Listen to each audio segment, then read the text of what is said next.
Hello everyone, this is not the story of a perfect man, it's the story of a man who refused to surrender, not to war, not to failure, not to himself. He was just a lonely boy in a cold room, ignored by his parents, mocked by his teachers. The world remembers Winston Churchill as the iron-willed leader who stood between civilization and collapse. A symbol of defiance, a titan of rhetoric. The man who faced down Hitler and never blinked. But before the speeches and the victory signs, before he was prime minister, he was just Winston, a boy with a stutter, rejected by his own parents, and branded a failure.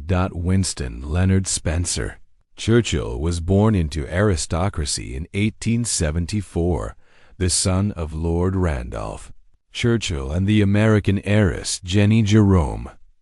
On paper, he had everything: wealth, status, a name that echoed in the halls of Parliament. But there's a difference between birthright and upbringing. His parents, wrapped in their own ambitions and indulgence, had little time for him. His father treated him with cold contempt, a man more concerned with politics than parenting. His mother? She was the socialite of the era, dazzling at balls while her son cried alone in the nursery. Love was rationed. Attention was denied, and from that void a fire was born. Winston craved approval, but none came. So he turned to books, to history, to the heroes of old. Napoleon, Julius Caesar, Marlborough, men who carved their names into stone. If they could rise, so could he. Winston was not a model student. He struggled with math. He spoke with a lisp.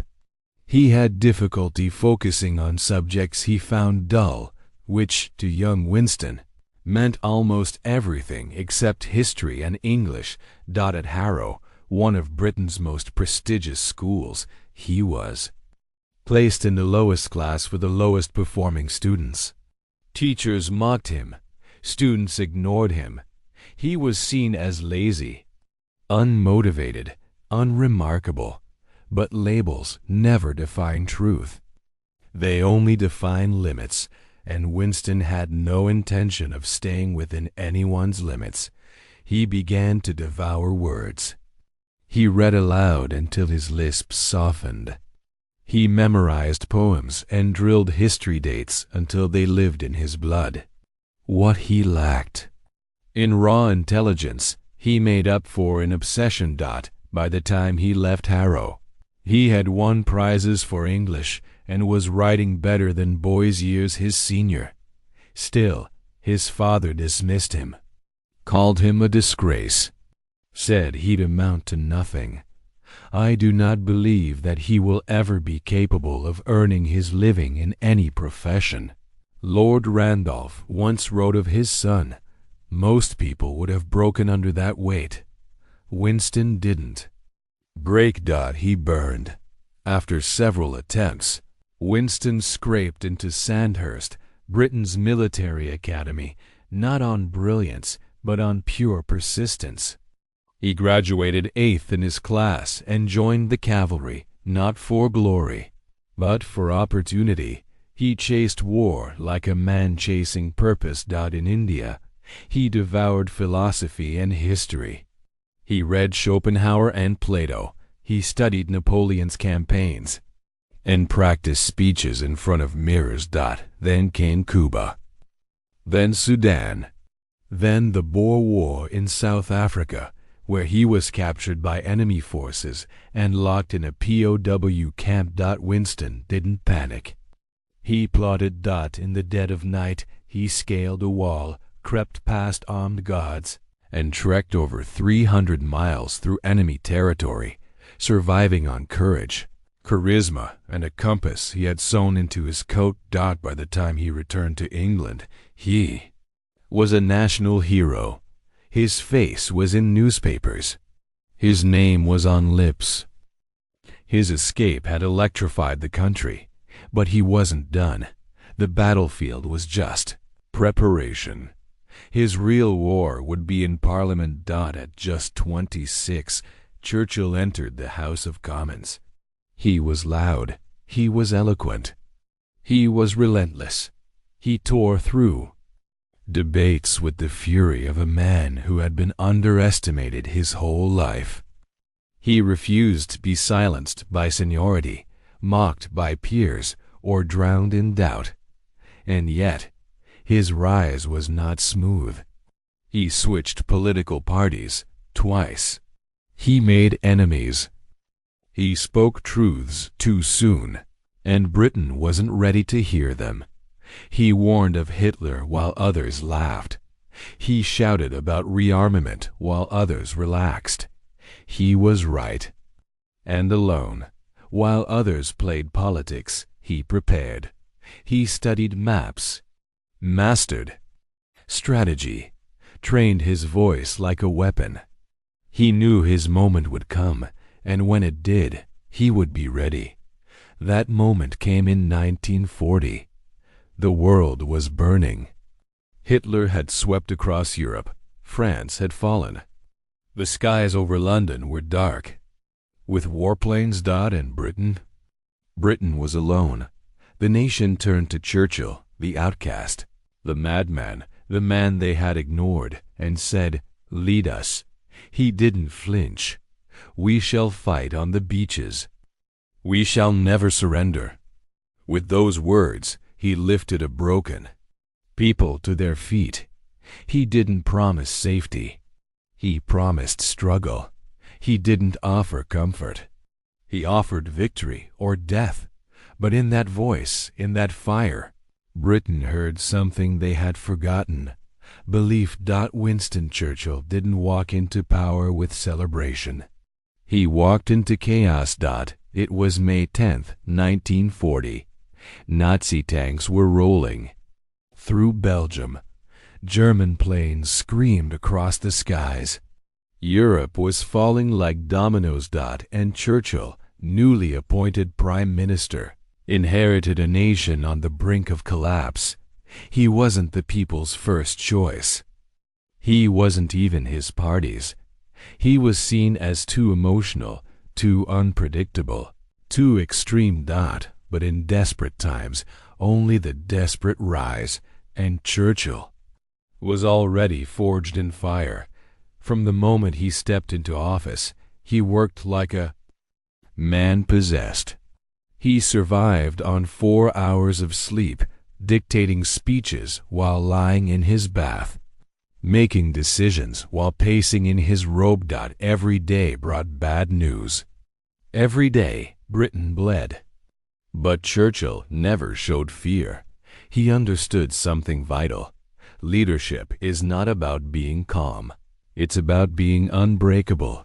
Churchill didn't command armies with swords. He commanded them with syllables. He knew the soul of a nation was more fragile than its army. Morale, not muscle, would win this war. So he wrote and rewrote his speeches with surgical precision, sharpening every word into a weapon. When the British people listened to him speak, they didn't just hear a leader. They heard hope. "We shall go on to the end," he declared. "We shall fight on the seas and oceans. We shall fight with growing confidence and growing strength in the air."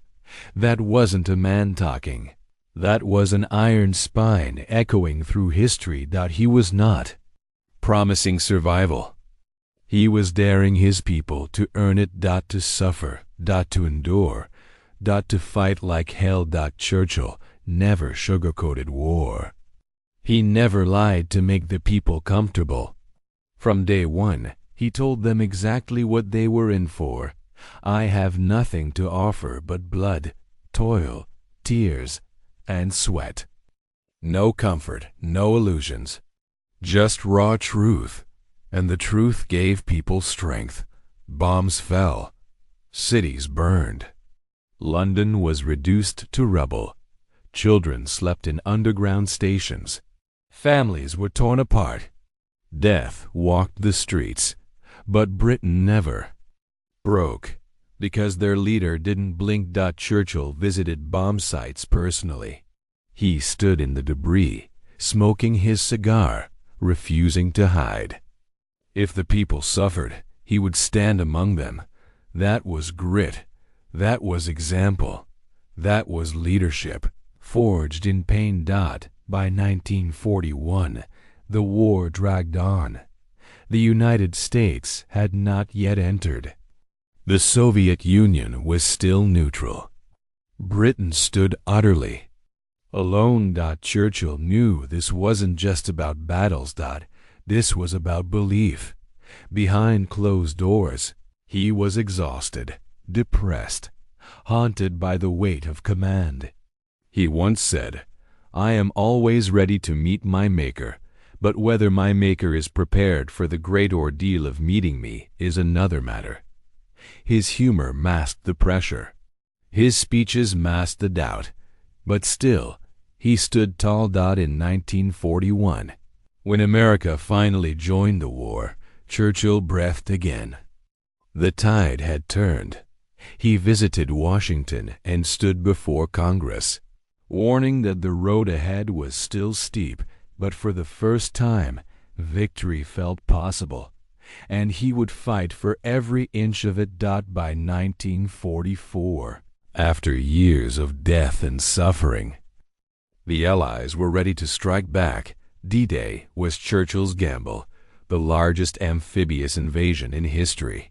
Thousands of ships, hundreds of thousands of men. The entire war riding on one single moment. Churchill desperately wanted to be among them, to land on the beaches with the first wave. His generals begged him not to. He refused. They threatened to restrain him if he tried, because Churchill believed that leaders should bleed with their men. The invasion succeeded. The war turned. Nazi Germany was pushed back, but with every victory came a toll. 1,000 decisions. 1,000,000 lives. The burden crushed his spirit, but never his will. In May 1945, Churchill stood before a free Britain and declared, "This is your victory." But deep inside, he knew. It had nearly broken him. The war ended. The world celebrated. Churchill was hailed as a hero, but heroes are often disposable once peace returns. Just 2 months after leading Britain to victory, Winston Churchill was voted out of office. The man who saved the nation was cast aside like yesterday's weapon. Most men would have collapsed. Most would have retired. But not Winston. He took it with grace. "That's democracy," he said. Then went back to writing, reflecting, preparing, because he knew life is not a straight road. It is a battlefield of comebacks. In 1951, 6 years after being cast out, Churchill returned as Prime Minister. Once more. Older, slower, but just as relentless. He led with wisdom, knowing that his time was short, but his message was eternal. Never, never, never, never give up. He served until his body failed him. He died in 1965, leaving behind not just a legacy, but a blueprint for resilience.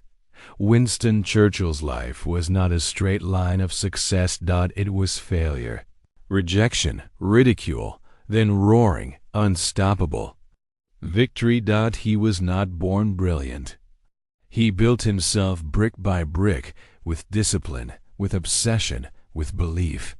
He was broken, mocked, misunderstood, and still he became the lion because grit does not care about odds. Grit does not wait for permission.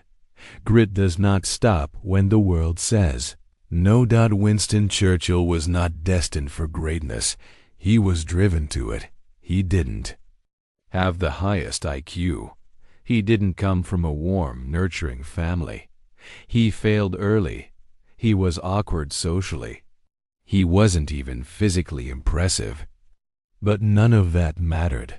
What separated Churchill wasn't talent. It was grit. He was addicted to the long fight. To showing up again and again and again, no matter how many times the world told him no. That is the very essence of greatness. Not speed, not luck, not charm, but stamina. Churchill didn't live by feelings. He lived by duty. He worked through illness, depression, and disaster. His productivity was legendary. He wrote over 40 books, produced over 5 million words, read constantly, memorized poems, studied empires, obsessed over detail. His days were structured like clockwork, not for perfection, but for meaning. He who fails to plan is planning to fail. He said. Motivation fades. Emotion shifts, but discipline? That's eternal. That's your anchor when the world shakes. He didn't wait for the right mood. He commanded his mind like a soldier on the battlefield. Churchill saw the war in his mind before it unfolded on maps. He played out Hitler's moves. He visualized Britain surviving alone. He rehearsed the words of resistance in his mind before they ever echoed across radios.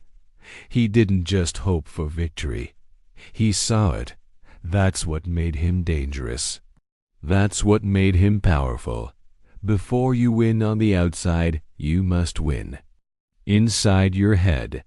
He once said, "Success is not final. Failure is not fatal. It is the courage to continue that counts." Every step forward was born in the mind first, then in action. That's the mindset of a lion, what most people don't know. Churchill battled crippling depression throughout his life. He called it the black dog. It followed him through his youth, haunted him during war, and stayed even during victory. But he didn't let it define him. He turned pain into fuel. When the world sees failure, discomfort, loss, most people shrink. Churchill turned into the storm. He used the chaos to sharpen his will, to clarify his mission. He didn't run from darkness. He walked into it with purpose. If you're going through hell, keep going.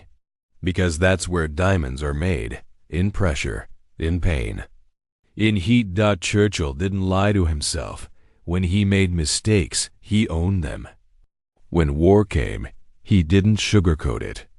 When others looked away, he looked harder. That brutal honesty gave him clarity that few leaders had. Self-deception is weakness. Self-awareness is power. He knew his flaws. He knew his impulsiveness, his emotions, his dark moods. And still, he pushed forward. Modern success requires the same. Stop lying to yourself. Stop hiding behind distraction. Face the facts. Face the mirror. Face your own weakness. And then crush it. Churchill knew that words shape worlds. He didn't just speak. He delivered. With thunder, with poetry, with conviction that shook people from their sleep. He didn't mumble half-truths or sugar-coated slogans. He spoke as if every word carried the weight of a generation, because they did. Courage is what it takes to stand up and speak. Courage is also what it takes to sit down and listen. Every one of us is a communicator. You speak to your team, your friends, your own inner voice. So speak like it matters. Speak as if the world depends on it, because yours does. Let's be honest. Churchill was rejected more times than most people could survive. Ignored by his father, mocked in school, outcast from his own party twice, laughed at for warning about Hitler. voted out after saving Britain, treated like a relic in his later years, and still, he kept coming back. Why? Because his mission was bigger than their opinions. He wasn't trying to be liked. He was trying to be useful. That's the shift. That's the grit. You don't need approval. You need purpose. Churchill lived for more than the moment. He thought in centuries. He didn't fight to feel good. He fought to leave something behind, a nation that endured, a people who stood tall, a freedom that outlived him. He knew the truth. Legacy isn't money. Legacy isn't titles. Legacy is how many people stand taller because of your existence. So, ask yourself, what are you building? What will remain when you're gone? Are you just existing? Or are you carving your name into the future? Let's break it down. Churchill's life teaches us. Discipline beats motivation. Visualize your future. Then build it. Use pain as fuel. Refuse to be defined by rejection. Own your weaknesses. Lead with words. Think in legacy, not in likes. That's not just history. That's strategy for modern warriors. You are not the most talented. You are not the most favored. You don't need to be. What you need is grit. Churchill rose from rejection to prime minister, not because the path was easy, but because he was built to endure. And so are you. Burn the excuses. Burn the doubt. Burn the comfort. The storm is coming. Be the one who doesn't flinch. Be the lion. Winston Churchill was not perfect. Far from it. He made mistakes. He misjudged people. He held outdated views.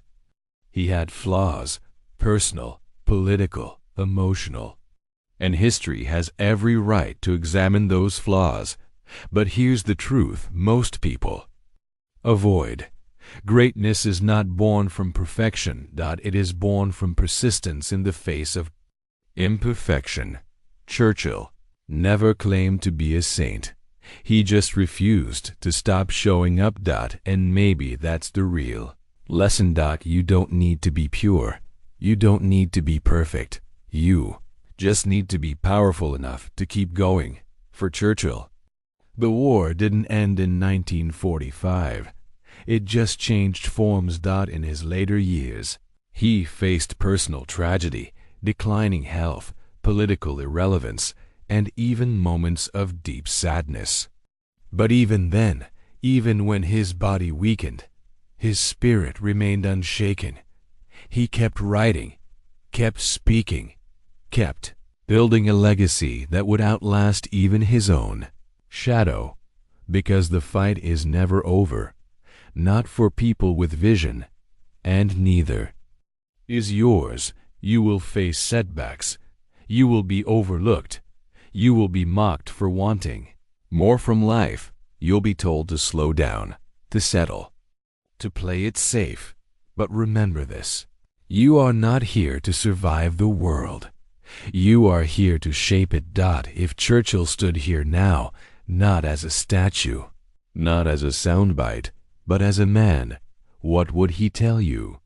He wouldn't tell you to wait for the right time. He wouldn't tell you to get more ready or ask for permission or hope the odds improve. He'd look you in the eyes and say, history does not wait for the perfect man. It answers to the relentless one. So stop waiting. Lead. Fight. Endure. And never, never, never give up. Every person watching this, listening to this, reading this, you are in your own war. Maybe it's not with bombs or borders. Maybe it's internal. Maybe it's self-doubt, addiction, laziness, fear, failure, comparison. But make no mistake, it's a war. And it's real. And you have two choices. Be conquered by comfort. Conquer yourself. Because in the end, The greatest battle you'll ever fight is the one between who you are and who you could become. Want to lead your life like Churchill led a nation? Then live by this code. Show up even when you're doubted. Speak with power, not apology. Make discipline your identity. Use pain as armor. Outlast everyone who says you can't. Fight for legacy, not attention. Face the storm. Don't flinch. Churchill didn't have superpowers. He had vision. He had will. He had grit. And so do you, if you're willing to choose it. This world does not reward the comfortable. It rewards the committed. Be the one who works in silence. Be the one who refuses to quit. Be the one who makes history remember your name. You don't need applause. You need mission. You don't need talent. You need grit. Churchill was not born great. He built himself into a weapon. So build yourself. Bleed for your future. Fight for your legacy. Be the prime minister of your own destiny. When Churchill died in 1965, the world stopped. Queens, presidents, soldiers, and citizens mourned a man whose voice had once lifted a dying world. He was given a state funeral, the first for a non-royal in over a century. His coffin passed down the river Thames as cranes bowed in salute, not because he was perfect, not because he had no flaws, but because he stood when standing alone meant everything. And now, it's your turn. Stand, fight, lead, endure, become the lion in your own war.